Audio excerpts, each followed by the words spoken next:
Halo, selamat pagi. Saya Benedetta Marcelina Risa Fitri dari SMA Bangun Jogja akan mencari seorang psikolog. Nah, siapa sih nama psikolognya? Oke Kak, boleh perkenalan diri? Oke ya, selamat pagi ya. Ini kita masih pagi di sini. Pagi. Di ketika video ini diputar nanti pagi, malam, siang kita nggak tahu gitu ya.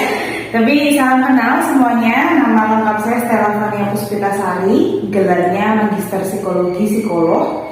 Tapi saya lebih sering dipanggil Fania. Oke, untuk pertanyaan pertama nih, proses dan perjuangan kakak. Nah, proses perjuangan kakak selama mendapat pekerjaan ini tuh gimana Kak? Mungkin dari proses pendidikannya dulu ya, karena perjuangannya sudah sejak pendidikan. Ini jadi curhat ya saya. Nah, kalau untuk jadi seorang psikolog itu kita nggak cuma harus lulus S1, tapi harus lanjut ke S2. S2-nya pun sebetulnya double degree gitu ya, karena dapat gelarnya double, magister dan psikolog. Maka tadi saya bilang di awal, gelar saya itu dua, ya, master psikologi dan gelar profesinya sebagai psikolog gitu. Nah, agak beda dengan S2 yang lain, itu kalau S2 profesi psikologi itu minimal 2,5 tahun, 5 semester, karena tadi double gitu ya. Programnya double. Kemudian kalau saya kebetulan ambil S2-nya di Unpad, itu memang terkenal agak berat gitu ya, karena masa prakteknya 1 tahun. Magang itu kami 1 tahun, agak beda dengan yang lain. Mungkin magangnya ada yang 6 bulan, ada yang 3 bulan, tapi totalnya kalau kami di tempat kami itu minimal 1 tahun. Bisa lebih gitu ya, artinya lebih itu kalau saya kasusnya mungkin masih kurang dan segala macam gitu. Jadi itu perjuangannya. Kebetulan kemudian setelah lulus pun, pas proses lulus pun kami harus ujian itu 2 kali. Ya karena double degree itu ya. Ada ujian profesinya dan ada ujian tesis gitu, sebagai syarat magisternya. Kemudian setelah lulus pun kami juga masih harus mengurus berbagai izin gitu ya, legalitas sebagai seorang psikolog gitu. Ada surat izin praktek, ada surat sebutan sebagai psikolog, ada kalau saya karena klinis, jadi lebih banyak itu bekerja untuk kesehatan gitu, maka harus ada surat tanda registrasi sebagai tenaga kesehatan. Jadi sama lah kayak dokter, perawat gitu ya. Ada STR itu yang mengeluarkan dari dinas kesehatan. Kemudian setelah itu baru kami milih gitu mau kerja di mana. Sebenarnya kalau saya bisa, karena sebagai psikolog klinis saya bisa kerja dimanapun, di rumah sakit bisa, di puskesmas bisa, di klinik bisa, di biro bisa, di sekolah bisa, dan dimanapun asal ada manusia bisa bekerja. Nah, waktu itu awal-awal lulus tentu masih punya idealisme gitu, karena saya praktek magang waktu itu di rumah sakit, sempat beberapa kali daftar di beberapa rumah sakit, tapi kok ya belum berjodoh gitu. Terus akhirnya saya bekerja bersama dengan psikolog yang lain yang sudah lebih senior. Kemudian saya juga sempat jadi konselor part-time gitu ya, di Pusat Perlindungan Perempuan dan Anak Korban Kekerasan. Kemudian, tapi di sana bukan sebagai psikolog, sebagai konselor. Kemudian juga buka praktek pribadi akhirnya. Dan itu yang masih berlanjut sampai sekarang sih, jadi berpraktek pribadi dan praktek dengan tim gitu. Tantangannya tentu banyak gitu ya, dan juga yang lain lagi ya nyambi gitu ya, manggung di mana-mana, manggung online. Jadi ngasih psikoedukasi sebetulnya, karena kesadaran masyarakat tentang kesehatan mental itu sekarang sudah semakin meningkat. Jadi permintaan untuk ngisi di entah levelnya universitas, sekolah maupun kelompok-kelompok kecil itu juga banyak. Next ya Kak, usaha apa saja yang dilakukan kakak untuk meraih cita-cita atau harapan selama ini? Ya, sebetulnya kalau saya tuh sudah pengen jadi psikolog tuh sudah sejak SMP. Jadi sejak SMP itu saya udah kenal, ini ada yang namanya jurusan psikologi. Oh, psikolog itu kerjanya seperti ini gitu. Tapi jauh sebelum itu, sejak saya TK bahkan gitu ya, saya tuh udah punya kesenangan untuk kerja sama anak-anak. Jadi TK itu saya cita-citanya dokter anak gitu, atau perawat anak gitu. Pokoknya memang jiwa babysittingnya udah sesuai dari zaman dulu kala gitu. Mungkin karena nggak punya adik juga ya, jadi senang gitu lihat anak-anak. Nah, kemudian SMP tuh mulai kenal istilah psikologi. SMA itu sudah nggak usah ditanya, jurusan satu-satunya yang dituju itu psikologi gitu. Meskipun nggak ngerti psikologi itu apa sebetulnya, itu makanan apa gitu, tapi ya udah gitu. Nah, kebetulan sejak SMA saya juga bahkan sejak SD ya, sebenarnya aktif di kegiatan-kegiatan komunitas. Kalau dulu aktif di gereja juga gitu.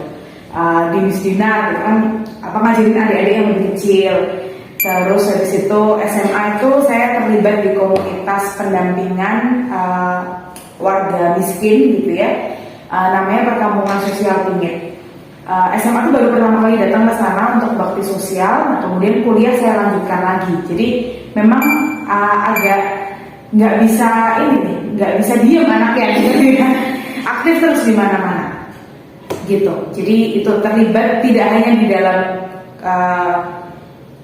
pendidikan formal, tapi juga komunitas informalnya saya coba untuk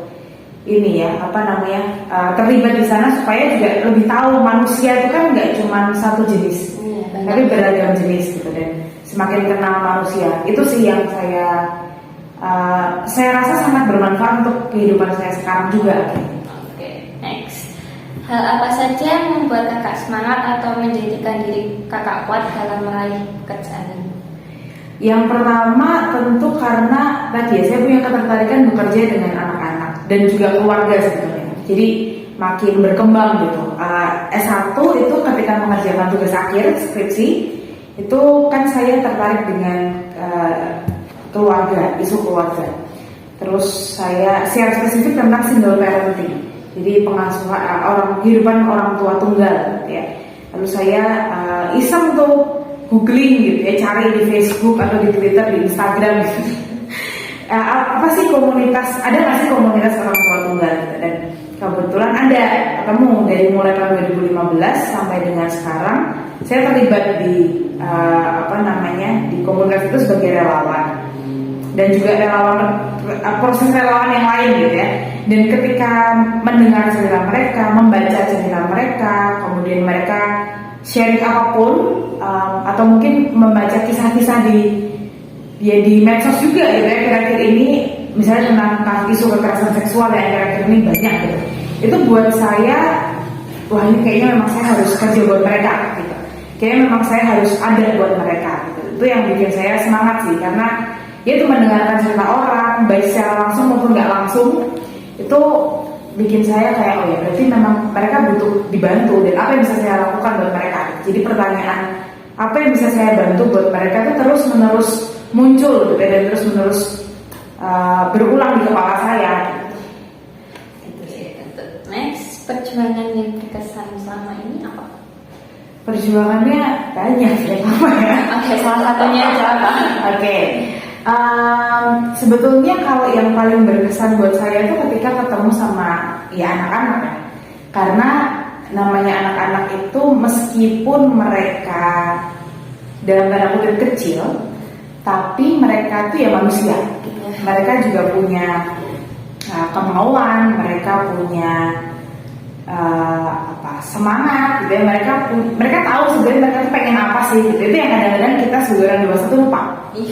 Nah, yang menarik adalah ketika ketemu sama anak-anak itu gimana supaya bisa melihat mereka tuh ya sebagai seorang anak gitu. Itu latihannya sepanjang waktu sih. Karena kadang-kadang ya gemes gitu kan anak. Semalam kebetulan saya baru ketemu sama anak belum genap 3 tahun. Itu ya lagi lucu-lucunya gitu kan. Itu anaknya, kebetulan juga anaknya teman saya gitu. Rasanya pengen diajak main, tapi kan nggak bisa ya. Sebagai psikolog tuh harus pandangannya profesional gitu, objektif. Maka berusaha untuk melihat pribadi itu secara objektif tuh yang kadang-kadang ya latihannya sepanjang hari sih, sepanjang hayat gitu ya, supaya nggak kebawa perasaan gitu, nggak baper gitu ya, nggak jadi aduh ini anak lucu banget tapi kok nakal banget gitu misalnya ya, mengurangi judgement kayak gitu tuh ya. Perjuangannya terus menerus sih, meskipun yang namanya klien kan selalu ada ya namanya orang bermasalah ya. Kalau orang punya masalah pasti nggak bisa selalu menampilkan diri dia secara baik. Ya kadang-kadang nangis-nangis, marah-marah, dan diomongin juga nggak ngerti gitu, ngeyel gitu misalnya. Ya tapi ya dia butuh bantuan gitu. Gimana caranya untuk memberikan hati buat mereka, untuk tetap menerima mereka sebagai seorang yang butuh bantuan, itu yang kadang-kadang sulit sih gitu. Kadang ya jengkel, ini orang udah dikasih tahu kok ya gitu ya, gemes gitu kan. Tapi gimana lagi, namanya juga orang butuh bantuan. Itu sih yang perjuangannya sepanjang segala masa gitu kayaknya. Tapi harus sabar. Betul sekali. Oke, next dinamika pekerjaan Kak. Ritme atau pola pekerjaan jam seperti jam masuk kerja sampai pulang kerja itu bagaimana? Oke, karena sekarang saya bisa dibilang full time part timer gitu ya. Jadi jam kerja itu sudah saya atur sendiri. Jadi kalau saya biasanya itu terima klien itu minimal ada 3 waktu gitu ya. Ya pagi, siang, dan malam gitu. Pagi itu saya biasanya start sekitar jam 10 gitu. Tergantung kliennya juga. Kalau saya kliennya misalnya cuma siang atau cuma malam ya sudah. Tapi biasanya saya sediakan 3 slot waktu. Pagi jam 10, terus siang itu bisa mulai jam 1 atau jam 2 atau jam 3 tergantung kliennya. Malam, kalau malam itu biasanya setengah 7 ke atas gitu. Termasuk kalau online pun begitu gitu ya. Meskipun ya kadang-kadang dinego juga sih kalau misalnya ada klien saya dari Papua misalnya gitu kan. Dari sana bisanya jam 11 siang karena pas dia lagi di sekolah yang ada wifi-nya gitu, karena online kan. Jadi sudah, berarti saya di sini jam 9 atau kadang-kadang jam 8 pagi gitu. Ya mau nggak mau gitu, menyesuaikan dengan kliennya. Tapi biasanya saya sediakan 3 slot waktu itu. Itu kalau saya praktek pribadi. Tapi kalau ada juga misalnya saya praktek bersama dengan tim gitu kan, wah itu bisa sampai jam 10, jam 11 malam itu gitu. Karena biasanya jam satu klien itu kami beri waktu 1,5 sampai 2 jam.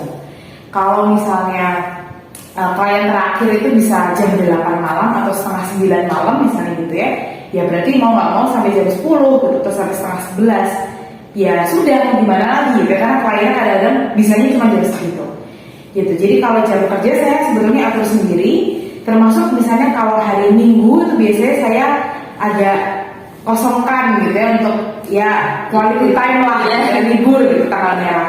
Tapi ya balik lagi kalau misalnya kliennya cuma bisa hari Minggu ya sudah gitu. Atau misalnya ngisi acara gitu ya, ngisi webinar atau retret misalnya gitu, mereka cuma bisa hari Minggu ya sudah mau nggak mau gitu. Jadi sebenarnya kalau jam kerja fleksibel sih ya, karena tadi ya full time part time nggak ada jam kerja khusus gitu. Oke, lanjut. Hal apa saja yang kakak lakukan selama bekerja, kayak rutinitas kerja kakak sama jadi psikolog?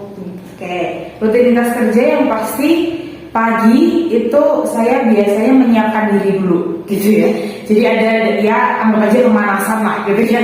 Pemanasan dulu buat saya sendiri, karena sebagai seorang psikolog tuh kalau kita nggak siap nanganin klien ya ngapain gitu, percuma gitu kan. Akhirnya malah bisa jadi toxic positivity gitu misalnya, akan jadi berbahaya buat kliennya juga. Jadi memang biasanya saya pagi itu ada rutinitas yang saya lakukan untuk menyiapkan diri saya sendiri lah gitu. Kemudian sama juga di akhir hari itu biasanya saya juga ya cooling down gitu ya, pendinginan lah kalau istilahnya olahraga itu ada pendinginan gitu kan, supaya masalahnya klien nggak kebawa gitu. Jadi ibaratnya kalau saya tidur tuh ya saya tidur melepaskan semua bebannya klien itu. Dan di sela-sela itu tentu saya nyiapin kira-kira ini kasusnya apa gitu ya. Kemudian biasanya ingat-ingat sih, mungkin nggak selalu baca, tapi paling nggak mengingat kliennya ini kemarin itu masalahnya seperti ini. Kalau itu sudah pertemuan kesekian, masalahnya seperti ini. Terus waktu itu sarannya seperti ini gitu ya. Kadang-kadang sebetulnya di jeda antara misalnya kan ketemu laginya misalnya bisa 2 atau 3 minggu atau bahkan sebulan lagi. Nah di rentang waktu itu biasanya saya suka update sih, jadi lewat WhatsApp gitu, misalnya gimana kabarnya, ada perkembangan apa gitu. Nah, atau mereka yang cerita misalnya aku udah bisa tidur dengan nyaman misalnya gitu, tapi kok sekarang aku jadi gampang nangis misalnya gitu. Misalnya perubahan-perubahan yang mereka lakukan itu biasanya saya minta mereka update. Nah maka itu yang saya ingat lagi gitu ya, panggil lagi untuk oke, berarti sekarang di sesi yang ini targetnya atau tujuannya adalah apa gitu. Jadi biasanya saya di sela-sela itu suka ngupdate mereka gitu. Kemudian itu kalau pekerjaan yang ketemu sama klien ya, beda kalau pekerjaan yang tadi misalnya kasih psikoedukasi, ngisi webinar dan segala macam itu, biasanya saya harus ngendon gitu ya, punya waktu khusus untuk entah di kamar, biasanya lebih banyak di kamar sih, untuk memikirkan ini kira-kira materinya apa. Jadi biasanya saya butuh untuk semacam riset kecil, cari-cari materinya apa gitu ya, kemudian mikirin topiknya tuh apa, contoh-contohnya kayak apa, jadi bikin presentasinya seperti apa gitu. Kemudian kadang-kadang saya juga ya ngelakuin mini riset gitu ya, jadi minta mereka atau calon pesertanya itu untuk ngisi Google Form dulu gitu misalnya. Nah itu saya harus cari waktu untuk ngolah datanya dulu gitu sih. Jadi biasanya saya itu tutup laptop ya sekitar jam 10 atau jam 11 malam lah gitu setiap hari, karena rasanya itu selalu ada hal yang dikerjakan gitu. Karena biasanya sebagai psikolog pun ada pekerjaan-pekerjaan yang kita butuh bikin laporan. Nah itu ya ritualnya beda lagi gitu ya. Ritualnya adalah kita baca lagi catatannya, terus berpikir-pikir ini kira-kira klien ini dinamikanya kayak apa sih gitu. Karena meskipun misalnya sama-sama anak, tujuan pemeriksaannya, pengetesannya, tes psikologinya itu untuk kesiapan masuk sekolah misalnya gitu, kesiapan masuk SD. Tapi kan tentu dinamika tiap anak beda-beda. Jadi kita nggak bisa pakai template gitu. Harus dibaca benar-benar nih hasil tesnya gimana gitu ya. Kira-kira latar belakangnya anaknya itu gimana gitu. Dan itu butuh semedi gitu. Butuh semedi, butuh benar-benar berdiam dan memikirkan yang gimana baru diketik gitu. Jadi bikin laporan punya ritualnya sendiri, ketemu klien punya ritualnya sendiri, ngisi webinar gitu misalnya itu punya ritualnya sendiri. Gitu sih. Oke, lanjut. Sama jadi psikolog ini kan pasti ada relasi atau rekan kerjanya. Iya. Rekan kerja kakak atau relasi kakak itu siapa? Kalau aku tadi ya, karena aku bekerja dengan tim, jadi ada psikolog yang lebih senior, itu ada 2 orang, dan juga ada terapis, itu 1 orang. Jadi kami biasanya bekerja itu berempat, atau yang paling sering sebenarnya bertiga, 1 psikolog yang lebih senior dan terapis, karena mereka juga suami istri. Jadi mereka punya klinik, kemudian saya beberapa kali datang ke, biasanya hari Rabu itu saya praktek di tempat mereka, atau juga kalau bekerja di misalnya diundang ke kantor pemerintah misalnya begitu, atau menangani klien-klien yang lain itu biasanya saya bertiga gitu.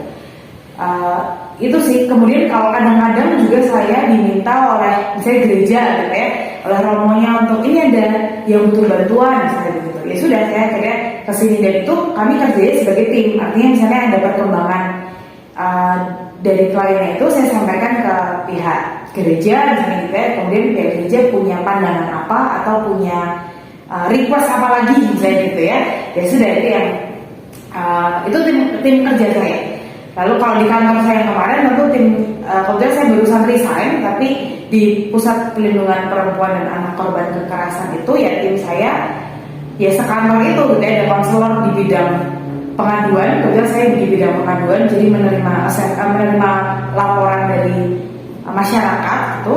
Kemudian dari psikolognya juga ada bidang hukum, ada bidang rehabilitasi sosial, dan itu ya konselor semua gitu ya, itu jadi satu tim di sana. Oke, terakhir nih, hal apa saja yang ditangani sama kakak? Pasti nggak kayak anak-anak gitu Ya. kan, terus orang dewasa lah. Orang lah ya pastinya. orang. Oke, lanjut aja ya kak. Tantangan dalam kerjaan nih, tantangan kakak dalam kerja itu apa? Tantangannya yang pasti sih yang pertama dan utama adalah tadi ya, menjaga supaya hubungannya itu tetap profesional. Artinya hubungan profesional itu sejak dalam pikiran dan perasaanku itu ya menganggap orang itu ya manusia gitu ya, yang butuh dibantu gitu. Karena kadang-kadang ketika relasi sudah semakin dekat, atau misalnya klien itu sebetulnya sudah kenal sebelumnya ya, temanku misalnya gitu, itu kadang-kadang bisa jadi relasinya itu nggak lagi profesional. Karena misalnya dia lalu jam 11:30 malam misalnya gitu kontak gitu ya untuk minta dibantu dan segala macam. Kan sebagai orang profesional kita perlu memberi batasan gitu. Misalnya saya bisa dihubungi ketika jam segini, atau misalnya kita janjian 3 minggu lagi ya. Kalau misalnya dia lebih cepat, dia misalnya seminggu terus dia udah mulai agak breakdown misalnya gitu ya, kita perlu bijaksana, ini memang butuh dipercepat atau enggak. Jangan-jangan dia sebetulnya bisa untuk mengatasi dirinya sendiri, cuman ya tadi karena udah teman gitu ya, pengen minta jadwalnya dipercepat. Nah itu yang kadang-kadang kita perlu hati-hati gitu. Itu yang kadang-kadang trikinya di situ. Karena kan ya namanya klien itu bisa jadi memang dia teman gitu atau bahkan keluarga, terus minta dalam tanda kutip minta diistimewakan, meskipun mungkin memang butuh bantuan benar gitu, tapi kadang-kadang tuh ya sebagai psikolog kita kayak main layangan nih, perlu tarik ulur gitu. Kadang-kadang memang mereka tuh perlu diberi ruang untuk berproses sendiri gitu. Kita nggak perlu terlalu banyak intervensi karena takutnya jadi ketergantungan gitu kan. Itu yang perlu pintar-pintarnya di situ sih tantangannya. Kemudian tantangan yang lain tentu adalah membagi waktu gitu ya, karena ya tadi sudah sempat saya sampaikan bahwa perannya banyak gitu, nggak cuma sebagai psikolog yang ketemu klien, tapi juga harus bikin laporan, harus bikin materi buat ngisi acara misalnya gitu ya, dan itu perlu pintar-pintar bagi waktunya karena kadang-kadang mencari inspirasi untuk ngisi webinar misalnya gitu ya, itu tuh tergantung wangsit juga gitu, nggak cukup, kadang-kadang nggak cukup sehari gitu.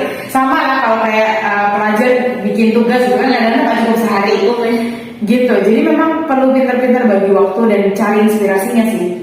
Oke, lanjut ya Kak. Hal apa saja yang perlu disiapkan dalam bekerja? Yang pasti tadi diri sendiri gitu ya, mood diri sendiri itu penting gitu. Kalau misalnya lagi saya sendiri misalnya kalau lagi ada masalah atau lagi terlalu capek misalnya gitu ya, itu kan jadi nggak efektif juga ketemu klien. Maka perlu pintar-pintar ngatur jadwal juga. Jadi misalnya kalau saya tahu nih saya bakal ngisi acara di hari Kamis misalnya gitu ya, dan kayaknya materinya belum bisa selesai jauh-jauh hari gitu misalnya. Ya sudah, berarti hari Rabu saya akan cari waktu untuk prakteknya, berarti ya agak lebih cepat lah selesainya misalnya gitu.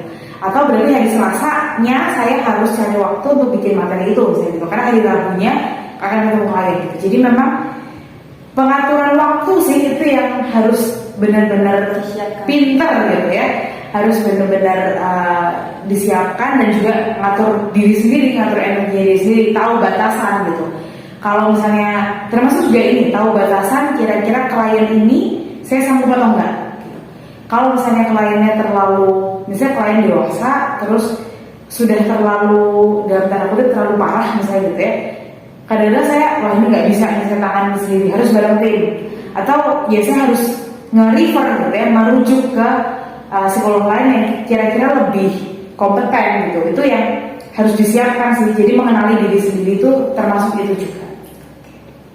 Lanjut ya, keterampilan apa saja harus disiapkan? Oke, yang pertama tentu adalah keterampilan komunikasi. Artinya komunikasi itu termasuk mendengarkan dengan aktif gitu ya. Mendengarkan dengan aktif itu artinya ya kalau orangnya butuh ngomong gitu ya, kalau kliennya lagi butuh ngomong ya kita nggak ngotong gitu, nggak nanggepin gitu, udah mendengarkan aja gitu. Terus yang lain, keterampilan yang lain tentu keterampilan sesuai dengan kliennya, maksudnya sesuai dengan metode yang kita pakai gitu. Psikolog itu punya bermacam-macam pendekatan dan metode. Kebetulan kalau saya ini menggunakan metode yang namanya kinesiologi. Jadi menggunakan, kami beranggapan bahwa ada aspek emosi, pikiran, tapi juga tubuh yang penting buat orang gitu ya. Artinya ketika seseorang itu bermasalah di emosinya, bisa jadi badannya kena dampak gitu, atau yang sering disebut sebagai psikosomatis. Nah, maka pengetahuan tentang itu, keterampilan tentang itu perlu dikuasai gitu ya. Agak beda misalnya dengan mereka yang menggunakan pendekatannya modifikasi perilaku misalnya gitu, yang dia ngajarin orang tuh gimana bisa mengubah perilaku misalnya gitu. Itu beda lagi gitu. Tapi teknik-teknik itu yang secara spesifik itu memang perlu kita pelajari dan perlu dikuasai. Itu keterampilan yang ya bisa dibilang keterampilan dasar ya gitu. Kemudian yang lain tentu kalau yang lebih spesifik lagi untuk anak-anak gitu ya, keterampilan kita untuk ya ngajak ngobrol anak gitu. Karena beda banget ngajak ngobrol anak sama orang dewasa gitu ya. Ngajak main anak dengan ngajak main orang dewasa itu kan beda banget gitu. Maka itu yang perlu dikuasai juga sih, gimana kita mendekati anak gitu. Karena mendekati anak dengan mendekati remaja itu beda gitu. Anak di bawah 5 tahun dengan anak di atas 5 tahun aja beda gitu. Apalagi yang SMP, yang SMA gitu, beda banget gitu. Jadi itu semua harus dikuasai. Jadi harus siap-siap banget gitu ya. Betul, harus ini sih, kalau dosen saya tuh bilang kalau profesi psikologi itu paduan antara sains dan art. Jadi ilmunya ada, tapi juga seninya ada gitu. Seni itu ya tadi, seni mendekati orang gitu ya, seni mendengarkan orang. Itu yang perlu dibiasakan dan dilatih terus menerus. Itu sekolahnya nggak ada gitu ya. Sekolahnya mah ada umum gitu, tapi saya sih selalu merasa setiap ketemu klien itu saya belajar sesuatu yang baru. Jadi ya sebagai psikolog itu sebenarnya belajarnya nggak berhenti sih gitu. Oke, lanjut. Kendala yang pernah kakak hadapi itu bagaimana dan lalu solusinya apa? Oke, kendala yang pernah dihadapi tentu kliennya itu mager ya. Atau kalau istilahnya dalam psikologi itu ya blocking gitu. Jadi dia nggak mau cerita, atau dia nggak mau ngomong sesuatu, atau dia menolak gitu ya. Aku baik-baik aja, kamu ada masalah apa Itu berarti ya, itu sering sekali gitu ya. Atau kalau dalam anak-anak biasanya mereka yang nggak kooperatif, jadi mereka nggak mau melakukan yang kita minta, atau mereka nggak mau jawab gitu. Ditawarin gambar nggak mau, ditawarin main nggak mau, dia nggak mau ngapa-ngapain gitu, minta pulang gitu segala macam. Ya udah gitu kan. Cara ngatasinnya sebenarnya macam-macam gitu ya. Ada yang namanya beberapa teknik relaksasi. Itu biasanya bisa bermanfaat untuk klien-klien yang dia misalnya blocking tadi gitu ya, menutup atau dia menolak dia punya masalah gitu. Jadi biasanya kita relaksasi dulu ya, kita menenangkan diri dulu, itu biasanya sangat bermanfaat. Atau kalau misalnya kalau anaknya sangat tidak kooperatif ya, kita coba mendekati orang tuanya gitu. Kita cari data dulu lewat orang tuanya. Mungkin anak ini gimana sih kalau di rumah, gitu, kebiasaannya gimana, dia sukanya apa gitu. Kalau misalnya dia sukanya mobil-mobilan gitu, ya udah, berarti next time kita cari mainan mobil-mobilan biar dia tertarik gitu. Jadi memang harus pintar-pintar sih cari perhatian gitu ya buat si anak itu. Harus pintar-pintar mancing juga. Betul. Gitu. Jadi itu sih kurang lebih caranya. Oke. Ini terakhir nih, pesan untuk siswa. Pesan untuk siswa dalam menghadapi dunia kerja gimana kak? Ya, yang pertama tentu kenali dulu ya, dirimu tuh sebenarnya sukanya apa? Sukanya apa atau bisanya apa? Atau keduanya ya. Kadang-kadang itu berjalan beriringan, tapi juga kadang-kadang bertolak belakang gitu. Misalnya kalau saya ini sukanya ketemu orang gitu, tapi saya dulu waktu SMA, SMP gitu, saya tuh pendiam dan pemalu sekali dan galak sekali gitu ya. Jadi ya itu bertolak belakang gitu kan. Saya sebenarnya pengen kerja buat orang, tapi kok saya ngomong di depan orang tuh saya gemetar dulu, asli gitu ya. Sampai kuliah pun saya masih gemetar, tangannya dingin gitu ya, perutnya sakit, aduh ya ampun, malu-maluin lah pokoknya gitu ya. Tapi itu karena saya tahu saya suka gitu ya dengan ketemu sama orang, dan saya memang pengen bantu orang. Bahkan kalau tagline saya sekarang mah saya pengen jadi teman gitu ya, sahabat buat orang lain. Maka ya dalam tanda kutip saya harus melawan diri saya sendiri gitu. Maka yang pertama tentu kenali dulu kamu maunya apa, minatnya apa, bisanya apa, dan kamu maunya apa gitu, berjalan ke arah mana gitu. Dan ketika kita sudah tahu kita tujuannya mau apa, biasanya kita akan lebih bisa sih mengarahkan diri kita ke tujuan itu, dan biasanya semesta juga akan mendukung gitu. Saya sih percaya itu gitu. Jadi kenali diri dulu, dan nggak masalah sih kalau misalnya sekarang pengennya ke sana tapi kok aku belok dulu gitu ya, mampir dulu kemana, ya nggak apa-apa, namanya juga masa pencarian jati diri. Iya. Tapi yang penting kita berusaha untuk mengenali dulu maunya apa, itu yang paling penting sih. Oke. Terus harapan untuk generasi muda ke depannya bagaimana? Harapannya tentu ya teman-teman muda itu mau untuk kembali ke dalam diri gitu ya, untuk melihat sendiri, untuk bercermin gitu. Kira-kira aku nih bisanya apa sih? Aku ini siapa sih gitu? Karena itu pertanyaan terbesar kan untuk teman-teman remaja nih, dede-dede kids zaman now nih gitu. Aku bisanya apa sih? Dan aku punya ketertarikan di bidang apa? Itu kalau kita nggak berani masuk ke dalam diri kita sendiri, kita akan lost gitu. Maka itu yang kadang-kadang bikin orang lalu merasa salah jurusan gitu ya, salah langkah, merasa kayak hidupku ini bukan hidupku sendiri gitu.